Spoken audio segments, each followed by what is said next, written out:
The first wave hit like a thunderstorm made of metal and fire. Vraxian interceptor drones came screaming out of the dark in clusters of 20 and 30, their engines burning bright green against the black of space. Behind them, the capital ships moved slow and heavy, charging their main guns, positioning themselves to tear the convoy apart at range. Valith gripped the railing of the observation platform on the bridge and waited for the humans to follow standard coalition doctrine. The playbook was simple and universal. You kept your warships between the enemy and the convoy. You absorbed what you could. When losses reached a certain threshold, you ordered a retreat and accepted the damage. Every species in the coalition fought this way. It was efficient, it was rational. Danny Cole did not follow the playbook. He ordered the Resolute Horizon forward. Not to hold the line, to push past it. The ship surged ahead of the convoy, engines roaring at full power, heading directly into the swarm of drones. Valith felt his body pressed back against the railing from the acceleration. Alarms were already sounding. The tactical display was a mess of red and orange, enemy contacts filling the screen like a spreading infection. "Captain, what are you doing?" Valith asked, his voice higher than he intended. Danny Cole did not look at him, drawing their attention. If they are shooting at us, they are not shooting at the transports. Valith wanted to argue that this was suicidal, but before he could speak, the two escort frigates moved into position on their own. The Pale Morning, commanded by Chris Blake, swept to the left flank. The Dawnkeeper, under Megan Pratt, took the right. No orders were given for this maneuver. The frigate captain simply saw what Danny Cole was doing and responded. Valith had watched coalition fleet exercises, where coordinated maneuvers took minutes of communication and confirmation. These humans did it in seconds, without a single word exchanged between ships. The battle began in earnest. The Resolute Horizon's guns opened up, and the bridge shook with each volley. Katie Voss stood at the tactical station, calling out targets and adjustments in rapid bursts of speech that Valith could barely follow. She used abbreviations, slang, and sometimes just pointed at the screen. And somehow, the weapons officers understood exactly what she meant. The first impacts came within minutes. Vraxian drones slammed kinetic rounds into the forward hull. The ship groaned. Lights flickered. A console on the far side of the bridge exploded in a shower of sparks, and the officer seated there was thrown to the floor. Two crew members immediately pulled him away, and a third slid into the damaged seat, rerouting systems before the smoke had even cleared. Valith watched this with wide eyes. There was no hesitation, no pause to assess. The moment something broke, someone fixed it. The moment someone fell, someone replaced them. It was not graceful. It was messy and loud and desperate. But it worked. Down on Deck 7, the hull buckled under a concentrated barrage. Metal screamed and tore, and a breach opened to the vacuum of space. Emergency bulkheads slammed shut, sealing the section. But not before the atmosphere vented, and two crew members were pulled toward the gap. They grabbed onto support struts and held on, while their lungs burned. Liam Russo arrived with his damage control team in under 90 seconds. Valith watched on the internal cameras as the chief engineer, a broad-shouldered man with grease permanently embedded in his skin, led his people into the breach section wearing emergency suits. They carried portable shield generators and welding equipment. The ship was still being hit. The deck vibrated with every impact. Pieces of ceiling fell around them. Liam Russo did not slow down. He set up the shield generator to hold back the vacuum, pulled the two trapped crew members to safety, and began welding the breach shut with his own hands. His team worked around him in practiced coordination. The breach was sealed in under 4 minutes. Valith had never seen anything like it.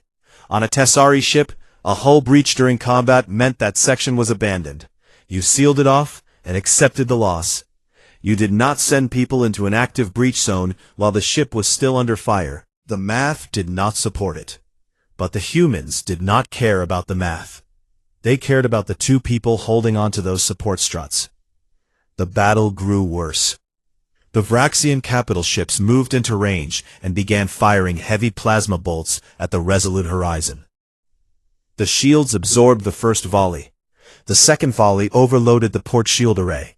The third punched through the hull near the engine section, killing 4 crew members instantly. And still the ship fought. And still the crew did not break. Then came the boarding pod. It hit the lower hull like a fist, punching through the outer plating and embedding itself deep in the ship's belly. The pod cracked open, and Vraxian soldiers poured out. Tall insectoid creatures with natural armor plating, razor-sharp limbs, and compound eyes that saw in every direction. They were built for close combat. Coalition tactical assessments rated them as superior to humans in every physical category. Valeth retreated to a sealed observation room as protocol required. He locked the door and watched through the internal camera feeds as the Vraxian boarders spread through the lower corridors, tearing through bulkheads and cutting power lines. A squad of human Marines met them at Junction 17. The squad was led by Sergeant Jake Mercer, a lean man with a scarred jaw and eyes that held something between calm and fury. He positioned his people behind cover, set up overlapping fields of fire, and waited until the Vraxians were fully in the corridor before giving the order.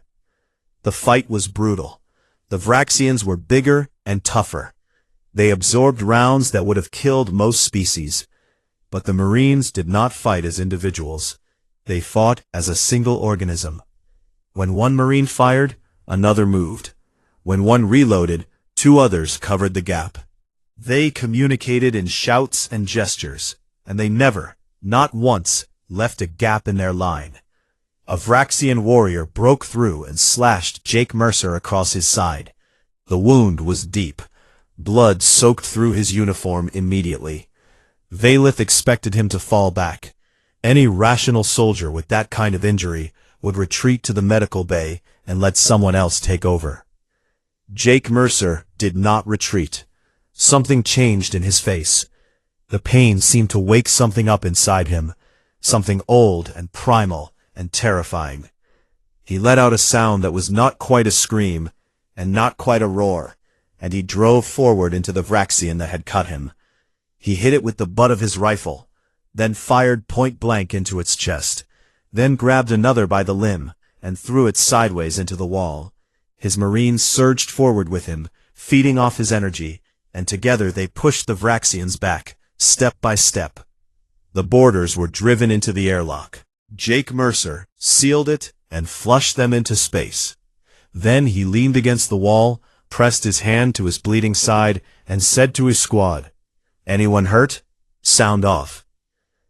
They all sounded off, every one of them. Only then did Jake Mercer allow himself to slide down the wall and sit on the floor.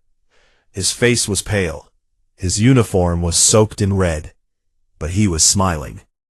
Valeth sat in the observation room, his hands shaking so badly he could barely hold his datapad.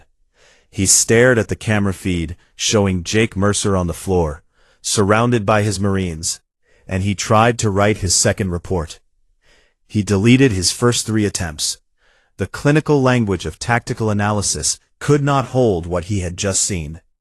There were no categories for a wounded man who turned his pain into fire. There were no metrics for a crew that ran toward a hull breach instead of away from it. There were no models that predicted a ship would fly directly into an enemy fleet just to draw fire away from civilians it had no genetic or political obligation to protect. Valeth finally typed a single line. "I have made an error in my initial assessment. Humans are not a mid-tier species. I do not yet know what they are, but my previous classification is wrong." He stared at that line for a long time. Outside the observation room, the battle still raged. The ship still shook. And somewhere on the lower decks, Jake Mercer was already trying to stand back up, because there was still fighting to be done, and he was not finished yet. The battle was now in its 4th hour, and the Resolute Horizon was bleeding from a dozen wounds. Fires burned on 3 decks. Half the port shield array was gone. The forward gun battery was operating at 60%. The ship moved slower now, dragging itself through space like a wounded animal that refused to lie down. But the convoy was still intact. All 12 transports were still flying, still protected, still moving through the Atheris corridor towards safety. Valeth checked the tactical display again and again, unable to believe the numbers. The humans had lost shield coverage, hull integrity, and crew, and they had not yielded a single civilian ship to the enemy. The Vraxian swarm had expected an easy hunt. Instead, they had found something that bit back and would not stop biting. Then, the pale morning died. It happened fast. Chris Blake's frigate had been holding the left flank for hours, absorbing fire that would have otherwise reached the transports. The ship was already damaged when a Vraxian plasma bolt struck the reactor housing. The containment field cracked. Alarms began screaming across all coalition frequencies as the reactor entered a cascading failure. Chris Blake's voice came through the comms, steady but tight. Resolute Horizon, this is Pale Morning. We have a reactor breach. Containment failure in approximately 14 minutes. Requesting guidance. Valeth knew what the guidance should be. Coalition protocol was clear. You evacuated what crew you could into escape pods. You moved your remaining ships away from the blast radius, and you continued the mission. The dying ship was already dead. You did not risk the living for it. Danny Cole did not follow protocol. He turned the Resolute Horizon toward the pale morning. Katie Voss looked at him, and something passed between them. Not words, not even a gesture, just a shared understanding that took less than a second. She began issuing orders to the crew before Danny Cole even spoke. All hands, prepare for hull-to-hull docking, Danny Cole said into the shipwide comm. We are pulling them off. Valeth stepped forward. Captain, that requires dropping your port shields. You will be fully exposed to enemy fire on that side. The risk is, there are 86 people on that ship, Danny Cole said. He did not raise his voice. He did not look at Valeth. He said it the way someone might state that the sky was blue or that water was wet. It was not a justification. It was the only fact that mattered. The Resolute Horizon came alongside the pale morning. The port shields dropped. Docking clamps extended and locked onto the dying frigate's hull. Emergency airlocks opened, and the transfer began. For 11 minutes, the Resolute Horizon hung in space with its side exposed to the enemy, connected to a ship that was going to explode. For 11 minutes, Vraxian guns hammered the unshielded hull.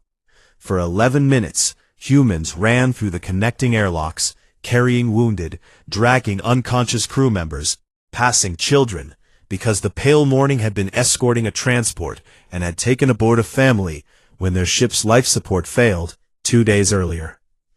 Valeth watched the transfer from the bridge cameras. He saw crew members of the Resolute Horizon forming human chains in the airlock corridors, passing people hand to hand like cargo, except they were gentle, so gentle, even as explosions rocked the ship around them. He saw a young officer carry an unconscious woman on his back through a corridor that was filling with smoke. He saw 2 Marines lift a man on a stretcher and run so fast they nearly fell. 12 crew members of the Resolute Horizon died during those 11 minutes. They died at their posts, on the exposed port side, manning guns and damage control stations that kept the ship alive long enough for the transfer to complete. They knew what the math was. They stayed anyway. Liam Russo was at the docking clamps, keeping them stable while the 2 ships groaned and shifted against each other. A power conduit next to him ruptured. The explosion took his left arm below the elbow. Valeth saw it happen on the camera feed. The flash, the spray of blood, Liam's body thrown sideways against the wall. He expected the engineer to fall. He expected him to scream for help. Liam Russo looked at where his arm used to be. He looked at the docking clamp. He looked at the line of people still coming through the airlock. Then he reached over with his remaining hand, grabbed the clamp stabilizer, and held it in place. He stood there, one-armed, bleeding heavily, his face white with pain, and he held that clamp steady until the last person was through. 70 seconds. He held it for 70 seconds with one arm and no pain medication, and his blood pooling on the deck beneath him. When the last evacuee was aboard, Liam's knees buckled, and he collapsed. Sam Ortiz appeared within moments. She had been running between the medical bay and the docking section for the entire 11 minutes, triaging the wounded as they came aboard. She dropped beside Liam, applied a tourniquet to his arm, with hands that moved so fast they blurred, and called for a stretcher. She was crying. Vaylith could see the tears on her face through the camera feed.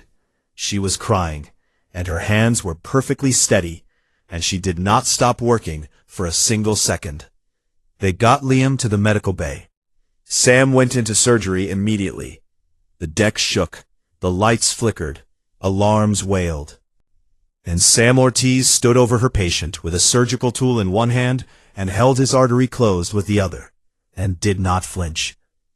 The Resolute Horizon detached from the pale morning and pulled away. 40 seconds later, the frigate's reactor breached. The explosion lit up the corridor of space like a small sun. 86 crew members and one family were alive on the Resolute Horizon, who would have been dead if Danny Cole had followed protocol. But the battle was not over. The Vraxians, frustrated by their inability to break through, launched a final, desperate attack. A heavy assault ship, one of the largest in their fleet, turned and accelerated directly toward the biggest civilian transport in the convoy. It was a ramming attack. The transport had no weapons, no shields strong enough to survive. It carried 2,300 colonists, including 400 children. Megan Pratt saw it coming. The tactical display showed the Vraxian ship on a collision course, engines at maximum burn.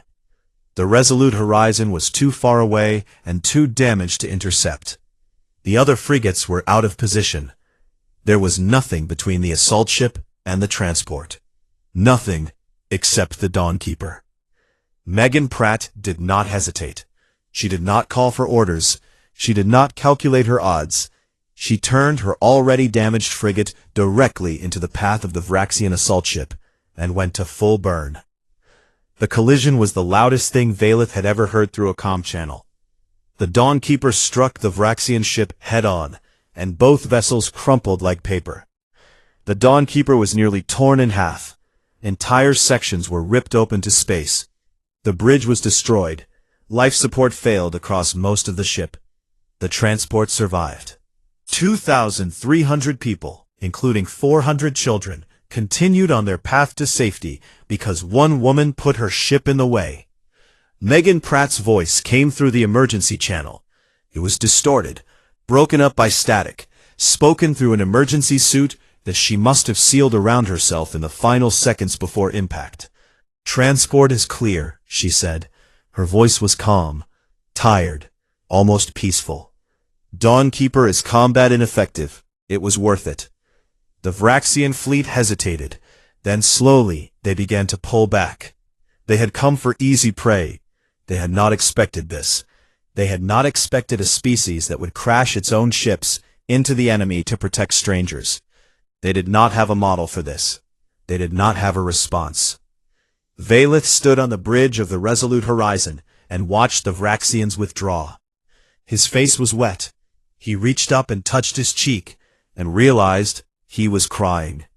Tessari did not cry. They did not have tear ducts the way humans did.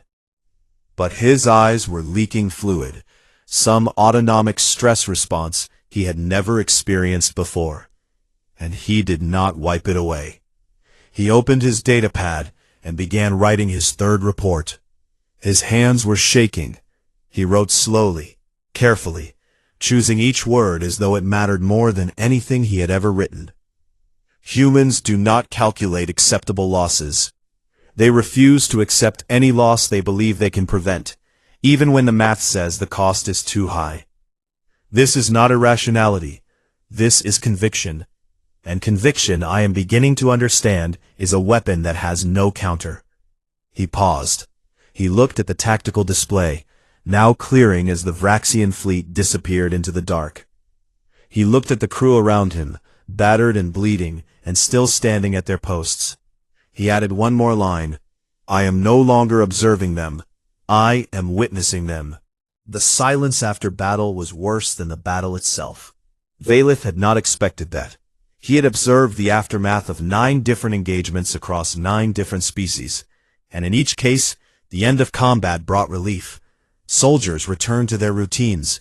Damage was catalogued. The dead were counted and filed. There was order in the aftermath, a clinical efficiency that made the chaos of war feel temporary and containable. The aftermath on the Resolute Horizon was nothing like that. The ship drifted through the Atheris corridor at reduced speed, its engines running at half power, its hull scarred and punctured, and held together in places by emergency welds and portable shield generators. The convoy was safe ahead of them, all 12 transports intact, moving toward the colony world that was their destination. Behind them, the wreckage of the pale morning floated in a slowly expanding cloud of debris.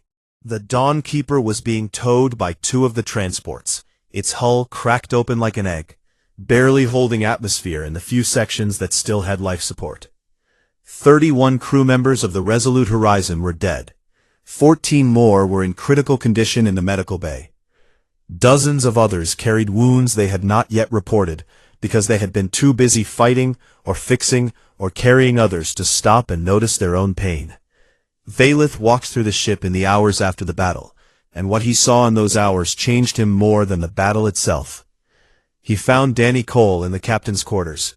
The door was open, which surprised Vaylith, because the captain had always kept it closed. Danny sat at his desk, which was small and plain and bolted to the floor. In his hands, he held a datapad. On the screen was a list of names. 31 names. The dead. Danny Cole was reading each name out loud. Not to anyone, not into a recorder, just to the empty room, in a voice so quiet that Vaylith almost could not hear it from the doorway. He read each name slowly, carefully, as if the act of speaking them was a duty he owed to each person individually. His face was still and controlled, the same unreadable expression he wore on the bridge. But his hands were shaking. The datapad trembled in his grip as he read, and when he reached the end of the list, he went back to the beginning and started again.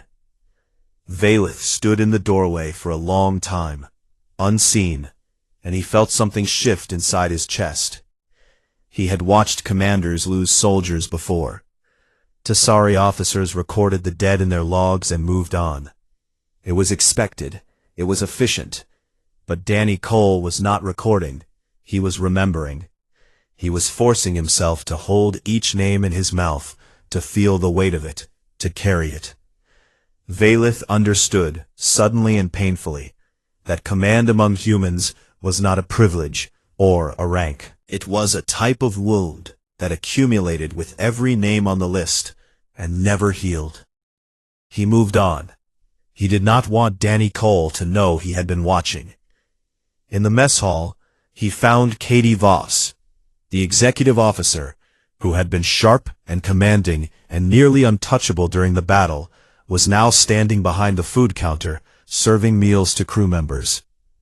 She had a gash across her forehead that was still bleeding slightly, sealed only with a strip of adhesive bandage that she had clearly applied herself without looking in a mirror. Her uniform was torn at the shoulder. She looked exhausted, in a way that went deeper than physical tiredness. Crew members filed past her, and she served each of them with quiet efficiency. She did not speak much. She did not need to. Her presence behind that counter sent something that Vaylith could feel, even if he could not quite translate it. It said, I am still here. The ship is still standing, and there is still food, and we will get through this. A young ensign named Tyler Dunn sat at one of the tables. He was staring at his tray without eating. His eyes were red, and his face was swollen. Valeth had checked the casualty list and knew that Tyler's closest friend, a weapons officer named Greg Hale, had been killed at his post on the port side during the hull-to-hull transfer. Katie Voss noticed Tyler. She put down the serving tool, came around the counter, and sat beside him. She did not tell him to eat. She did not tell him to be strong or to honor his friend's memory, or any of the things that Valeth expected a commanding officer to say. She put her arm around his shoulders, and Tyler done broke. He put his face against her shoulder and sobbed, his whole body shaking, and Katie held him without saying a word. She held him for a long time. When he finally pulled back, she handed him a cup of coffee and said quietly, "Eat something. We still need you." Tyler nodded.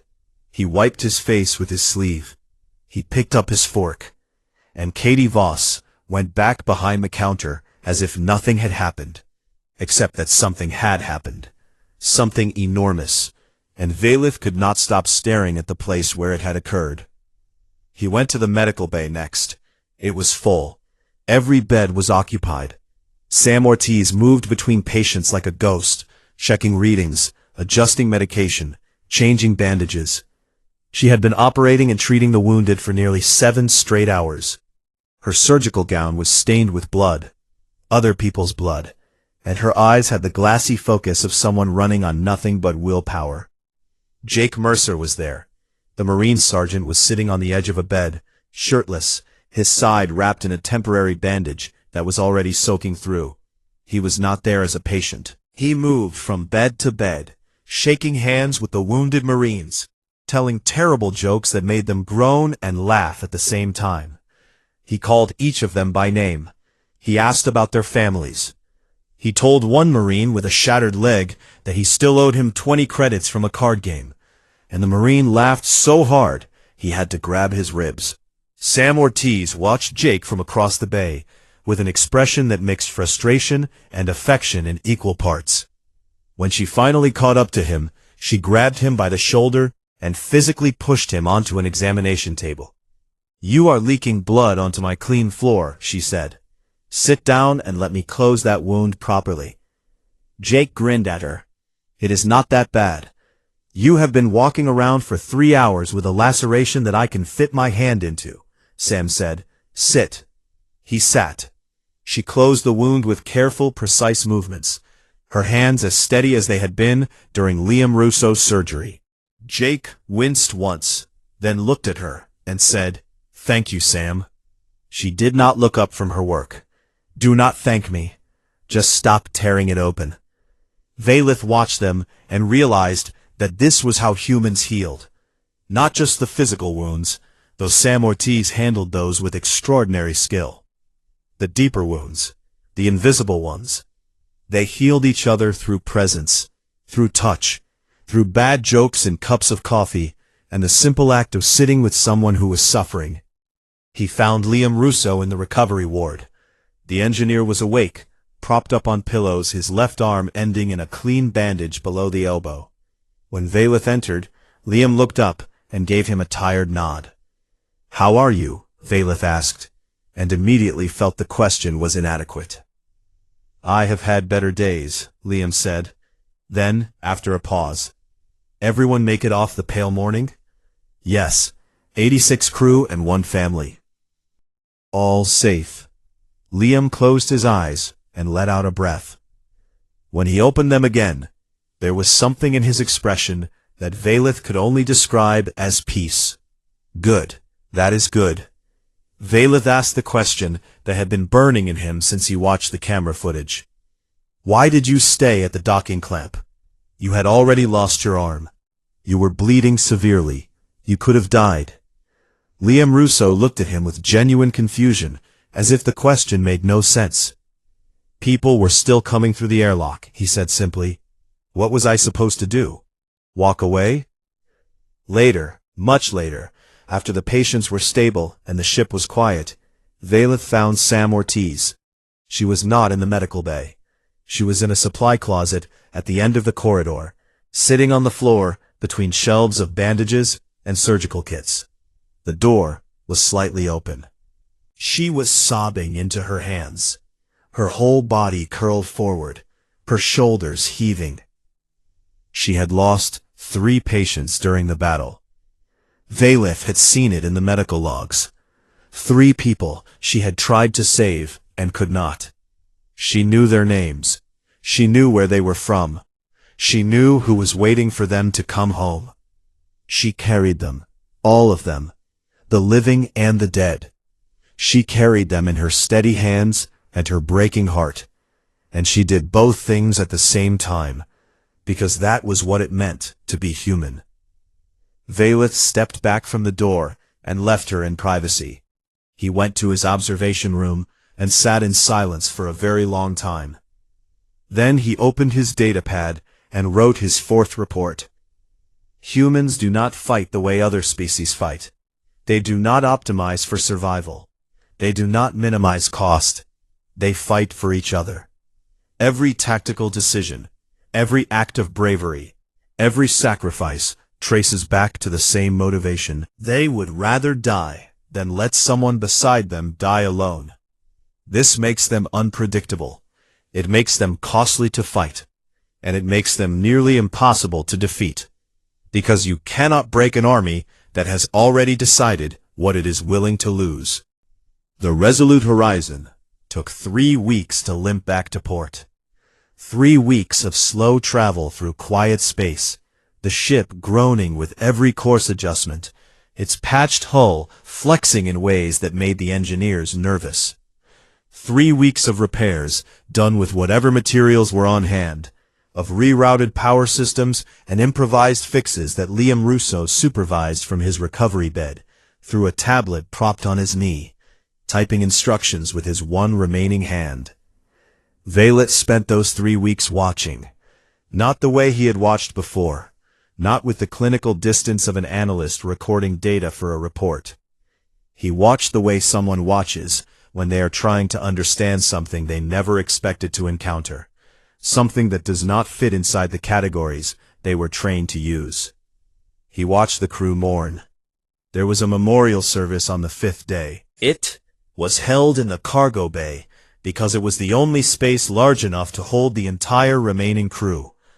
Danny Cole stood at the front and read the names of the 31 dead. He read each name clearly, followed by a pause long enough for the silence to hold the weight of the person who was gone. Some crew members cried. Some stood rigid with their jaws tight and their eyes fixed on the far wall. Some held hands with the person next to them. After the names were read, Katie Voss played a piece of music from a small speaker. It was a human song, slow and sad, with a single voice singing words in a language Valith did not fully understand. He asked about it later, and was told it was an old song about going home.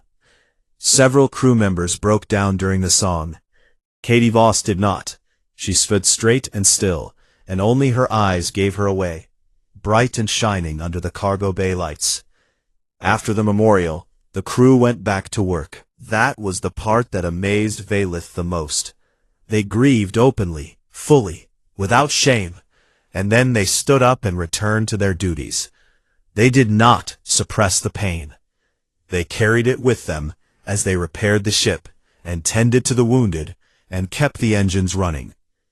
Valith had believed that grief was a weakness in war, a vulnerability that compromised effectiveness. Watching these humans, he began to understand that grief was part of their strength. It was the price they paid for caring so deeply, and they paid it willingly because the alternative, not caring, was something they refused to accept. He spent time with each of them during those 3 weeks. He sat with Danny Cole on the bridge during the quiet night watches when the captain could not sleep and chose to sit in his chair and watch the stars instead. They did not talk much. Danny Cole was not a man who filled silence with words. But one night, after a long stretch of quiet, the captain said, "I replay the battle in my head every night. I look for the moment where I could have made a different decision, a better one that would have kept all of them alive." "Did you find it?" Valith asked. Danny Cole shook his head slowly. No, and I know I will not find it, but I keep looking anyway, because they deserve that. They deserve a captain who loses sleep over them. Valeth did not know what to say to that. He sat in the silence, and felt it fill with something heavy and sacred. He spent time with Katie Voss, who turned out to be more complex than her sharp exterior suggested. She organized work rotations that gave the most affected crew members lighter duties without making it obvious. She arranged for the ship's cook to prepare comfort foods, dishes from the crew members' home regions on Earth. She checked on Tyler Dunn every single day without Tyler ever realizing it was deliberate. She held the crew together with 1,000 small acts of invisible care, and when Valeth asked her how she managed it, she said, "You just pay attention. That is all leadership is. You pay attention to your people." He visited Liam Russo, who was already designing a prosthetic arm, using spare parts from the engineering bay. The engineer was frustrated by the limitations of working one-handed, but refused to let anyone feel sorry for him. When Valeth asked him if he had any regrets about what happened at the docking clamp, Liam looked at him and said, "I lost an arm. Those people on the pale morning did not lose their lives. I would make that trade every single time and never think twice about it."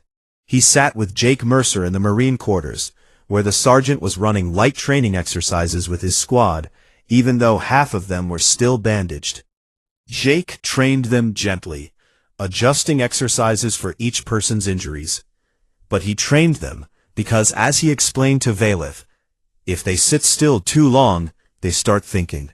Thinking is fine, but thinking alone in the dark is not.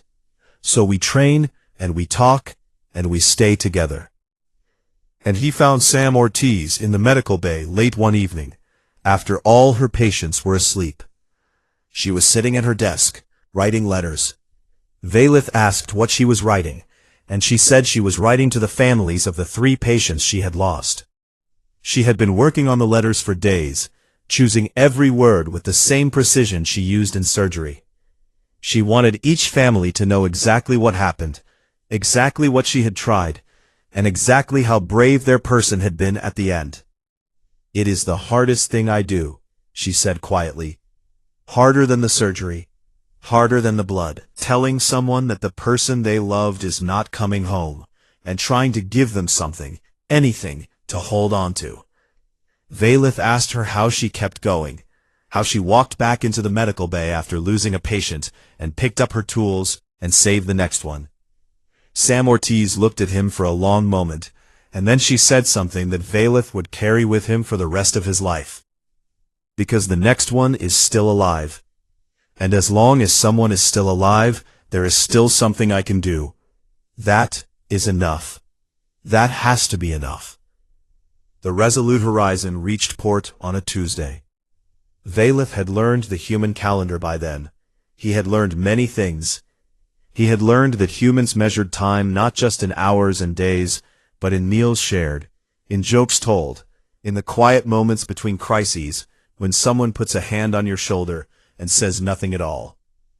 His transport shuttle was waiting in the docking bay. He was expected to return to Tessari space, deliver his final assessment to the Bureau, and move on to his next observation. Danny Cole came to see him off. The captain looked older than he had 3 weeks ago. There were lines around his eyes that had not been there before, and a weariness in his posture that went beyond physical fatigue. But his handshake was firm, and his eyes were steady. "I hope we gave you something useful to write about," Danny Cole said. Valeth gripped the captain's hand. He had come to understand this gesture now. It was not just a greeting. It was a connection, brief and deliberate, a way of saying, "I see you, and you matter." He wanted to tell Danny Cole that what he had witnessed was not useful. It was not data. It was not a tactical assessment. It was the most important thing he had ever experienced. But the words were too big for the moment. So he simply nodded and said, "You did. More than you know." He sat in the quiet cabin as the ship pulled away from the station, and he watched the Resolute Horizon shrink in the viewport until it was just a small shape against the black, scarred and battered, and still somehow holding together. Then he opened his datapad and began his final report. He discarded every template. He ignored every standard format. He deleted the headers and the classification codes and the tactical metrics. He wrote the truth. He wrote that humans were not a mid-tier species. They were not a top-tier species either, not by any conventional measure. Their ships were slower than Tessari ships. Their weapons were less powerful than Vraxian guns. Their bodies were soft and fragile, and broke easily. By every objective standard in the galactic database, they should have lost the battle in the Atheris corridor. But they did not lose, they won. And they won because they possessed something that no database had a category for, and no metric could capture. Humans had a bond with each other that defied everything Valeth had been taught about war. They protected strangers as fiercely as they protected family. They ran toward danger instead of away from it, not because they did not feel fear, but because their love for each other was louder than their fear. They grieved their dead and then stood up and kept fighting. They held each other in dark corridors and found reasons to laugh. They wrote letters to the families of the fallen because they believed that every life deserved to be remembered, and they were willing to break their own hearts to make sure it was. He wrote that the Tessari Dominion and the wider coalition needed to understand one essential truth about humans. They were not dangerous because of their technology. They were not dangerous because of their tactics. Deeply, painfully, stubbornly, irrationally. And that caring made them do things that no other species in the galaxy would even consider. He ended the report with a personal note. This was against protocol. An analyst's personal feelings had no place in an official assessment. He did not care. He wrote, "I was assigned to observe humans in battle. What I witnessed changed me completely. Before this assignment, I believed that war was a matter of numbers, technology, and calculation. I now know that war, at least the way humans wage it, is a matter of love. Love for the people beside them. Love for the strangers they swore to protect. Love for the simple, stubborn belief that no one should ever be abandoned." He signed the report. He sent it. He sat in silence as the stars streaked past the shuttle window. And for the first time in 11 years as an analyst, he did not feel like an observer looking in from the outside. He felt like someone who had been seen, someone who had been changed. Someone who understood, finally, what it meant to witness something so deeply that it became a part of you. Valeth pulled up one last file on his datapad. It was the full crew roster of the Resolute Horizon. 170 names, including the 31 who would never answer roll call again. He began to read them, slowly, one by one, speaking each name quietly into the silence of the shuttle cabin. Because if there was one thing he had learned from humans, it was this: remembering someone is the simplest and most powerful thing you can do for them, even after everything else is gone. And Valeth remembered. He would always remember. Valeth had been a field analyst for the Tessari Dominion for 11 years. He had observed 9 different species in combat. He had filed hundreds of tactical reports, each one clean and precise, each one earning quiet praise from his superiors at the Galactic Coalition Intelligence Bureau. He was good at his work. He was patient. He noticed things others missed. And in all those years, across all those species, he had never once been surprised by what he saw. War, in his experience, was predictable. Species fought according to their biology and their technology. The strong crushed the weak. The advanced outmaneuvered the primitive. Casualties were calculated, retreats were logical, and victory belonged to whoever brought the most efficient force to the field. That was the way of the galaxy. That was the truth Valeth carried with him like a second spine. So when the Bureau assigned him to observe humans, He did not feel excitement or curiosity. Humans were new to the galactic stage. They had only recently been granted provisional membership in the Coalition, and their file was thin. Mid-tier biology, moderate endurance, no psionic abilities, no natural armor or regeneration. Their technology was functional, but unremarkable. They had faster-than-light travel, basic energy shielding, and kinetic-based weapons that most Coalition engineers considered outdated. The Bureau wanted observational data on how humans performed in live combat. It was considered a low-priority assignment. Valith's supervisor, a senior Tesserae named Overnith, told him it would likely be the most boring deployment of his career. Watch them. Record their tactics. File your assessment. You will be home within a standard cycle, Overnith said. Valith packed light. He expected nothing. He was transported to a human orbital station above a world called Mars, and from there, shuttled to the warship he had been assigned to. The ship was called the Resolute Horizon.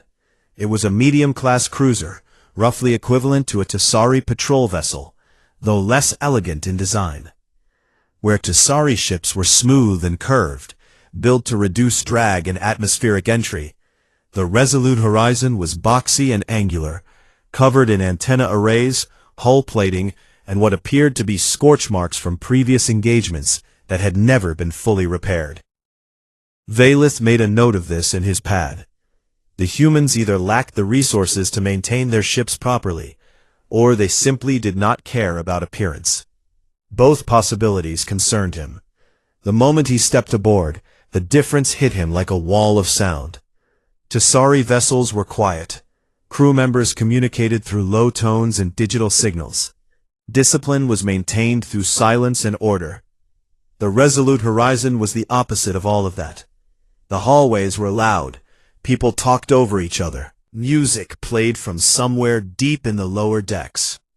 The air smelled of cooked food and metal, and something sweet that Valith could not identify.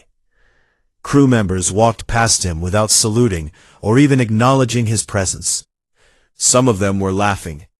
One pair appeared to be arguing about something called a pizza topping, and the argument seemed to carry genuine emotional weight, even though the subject was meaningless. Valith was escorted to the bridge, where he met the captain. Danny Cole was a man of average height, with dark hair cut short, and a face that seemed permanently settled into a calm, unreadable expression. He shook Valith's hand, which was a human greeting that involved gripping another person's limb and moving it up and down. It was strange, but not unpleasant. Danny Cole welcomed him aboard, told him he was free to observe anything he wanted, and said that if he needed anything, he should ask the executive officer.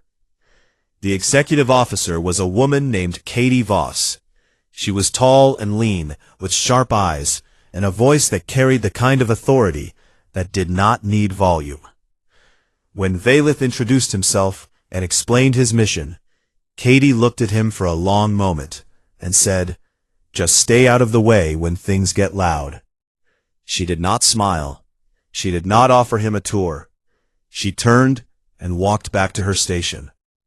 Valith found her direct manner oddly refreshing compared to the excessive politeness he was used to from Coalition diplomats. Over the next 2 days, as the ship prepared for departure, Valith explored. He visited the engineering section, where teams of humans worked in organized chaos, shouting instructions and tossing tools to one another across the room. He visited the crew quarters, which were small and cramped, but decorated with personal items, photographs of families, small flags, handwritten notes taped to walls. He did not understand why soldiers would bring such things to a warship. He also visited the medical bay, where he met Sam Ortiz. She was the chief combat medic, a woman with kind eyes and steady hands, who spoke to Valith as though he were a friend rather than a foreign observer. She showed him the surgical suites, the recovery wards, the supply rooms stacked floor to ceiling with medical equipment. The medical bay was enormous. It occupied nearly a full deck of the ship. Valith asked why so much space was given to medical facilities. On Tessari ships, the medical section was small. If a soldier was wounded beyond quick repair, they were stabilized and stored until the ship returned to port. Resources in battle were too valuable to spend on the dying. Sam Ortiz looked at him with an expression he could not fully read, and said, "We do not leave people to wait. If someone is hurt, we fix them, right then, no matter what." Valith recorded this as cultural inefficiency. He did not yet understand what it truly meant. The Resolute Horizon departed for the Atheris Corridor, a long stretch of contested space where raiders from the Vraxian swarm had been attacking colony transports. The mission was escort duty. A convoy of 12 civilian ships carrying colonists and supplies needed safe passage through the corridor. It was supposed to be a manageable threat. Intelligence suggested a small Vraxian raiding party, maybe 30 ships at most. Valith settled into his observation post on the bridge and began writing his first report. He described the humans as emotionally volatile, socially chaotic, and overly attached to one another in ways that would compromise tactical discipline. He predicted average performance at best, and a likely retreat if the engagement exceeded their comfort threshold. On the third day of transit, the long-range sensors lit up. Katie Voss read the data aloud, and the bridge went quiet for the first time since Valith had come aboard. The Vraxian ambush fleet was not 30 ships. It was over 90. Capital ships, interceptor drones, and boarding craft. They were already in position, waiting. The convoy could not turn back. The corridor was the only route, and the Resolute Horizon, with its 2 escort frigates, was all that stood between 90 Vraxian warships and 12 transports full of families. Valith felt his stomach drop. He looked at Danny Cole, expecting fear or hesitation, or the cold calculation of retreat. The captain stood at the center of the bridge, looked at the sensor display, and spoke in a voice so calm it almost sounded bored. "All hands, battle stations. We are not losing a single transport today." Valith stared at him. The enemy outnumbered them more than 3 to 1. No rational commander would make that promise. It was not bravery. It was delusion. He typed a note into his report. "The human captain has made an irrational commitment that he cannot possibly keep. This will likely accelerate their defeat." He had never been more wrong about anything in his life.